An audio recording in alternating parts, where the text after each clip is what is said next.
Both the US and China are maintaining a presence in the Middle East after the eruption of violence in the region earlier this month. But China has a long way to go before it can match the reach of the US military, one expert has told Newsweek, as Washington funnels more resources into the volatile region.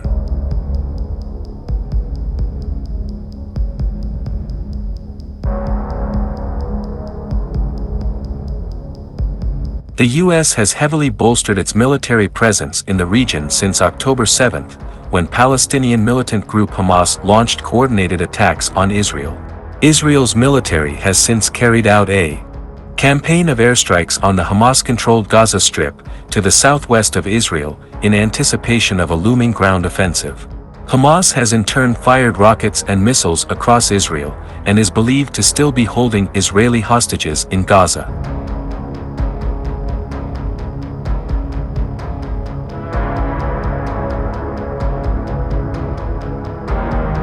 The US has moved 2 carrier strike groups into the eastern Mediterranean, triggered the deployment of a terminal high-altitude area defense (THAAD) battery and sent additional Patriot battalions to locations throughout the region to increase force protection for US forces, according to Defense Secretary Lloyd Austin.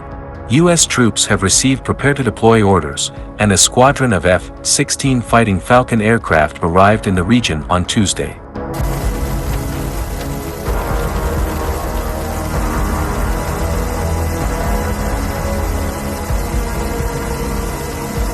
The U.S. has relocated its USS Gerald R. Ford aircraft carrier strike group to the region, with a second, the USS Dwight D. Eisenhower, ordered to the Mediterranean for long-scheduled deployment, U.S. National Security Council spokesperson John Kirby has said.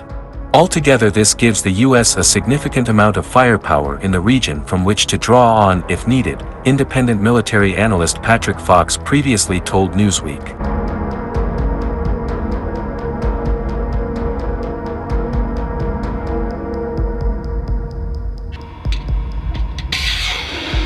The carrier strike groups allow the U.S. to launch operations independently, anywhere in the world and immediately upon arrival, a senior Pentagon official said during a media briefing on Tuesday. When we send them somewhere, we are deliberately sending an incredibly strong signal to our adversaries, as well as Washington's allies, they added.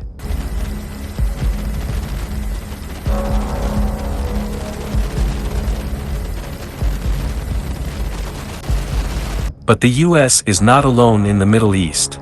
Beijing's People's Liberation Army Navy plan has also been moving around in the Persian Gulf and Gulf of Oman as the Middle East braces for more bloodshed between Israel and Hamas.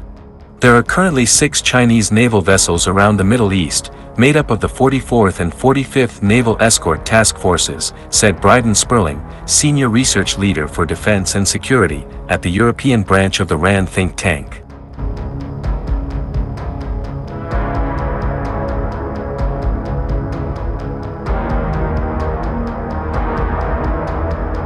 Each task force has a destroyer, a frigate and a replenishment vessel, he told Newsweek, and they are conducting a handover, after which the 44th will return to China. China has tipped significant resources into developing its navy, swelling its size in a few short years, and it shows few signs of slowing down. The U.S. is acutely aware of China's status as numerically the largest navy in the world, with 370 ships and submarines, as per the Pentagon's annual report on the Chinese military, released last week.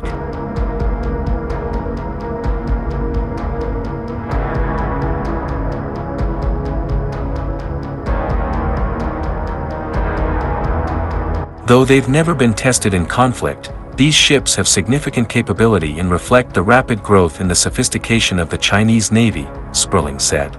6 highly capable vessels in the theater at this time is a deployment that a lot of countries in the world could not manage, he added.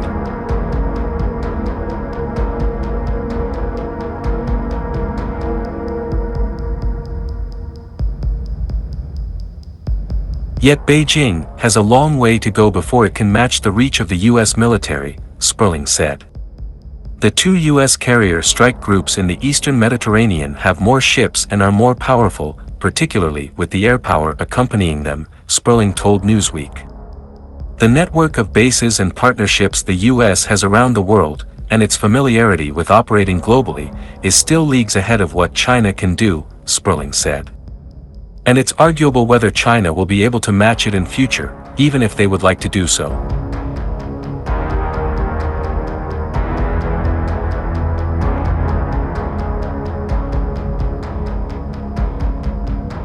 The vessels aren't in the Middle East in response to the recent outbreak of violence between Israel and Hamas, but part of a long-running Chinese Navy rotational deployment in the Gulf of Aden, Sperling said. They hope in part to deter piracy along key supply routes, he said, but they also show Beijing is learning how to deploy its forces at a distance.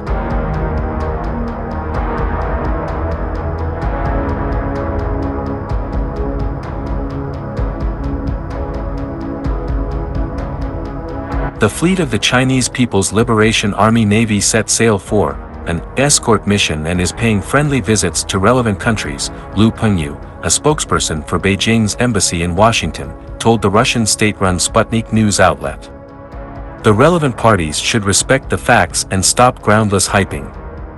The 44th Chinese Naval Escort Task Force finished a goodwill visit to Kuwait on Sunday, China's military said, before carrying out joint exercises with a Kuwaiti naval patrol vessel. The 44th Chinese Naval Escort Task Force had previously visited Oman, leaving on October 14, and carried out another set of joint naval drills.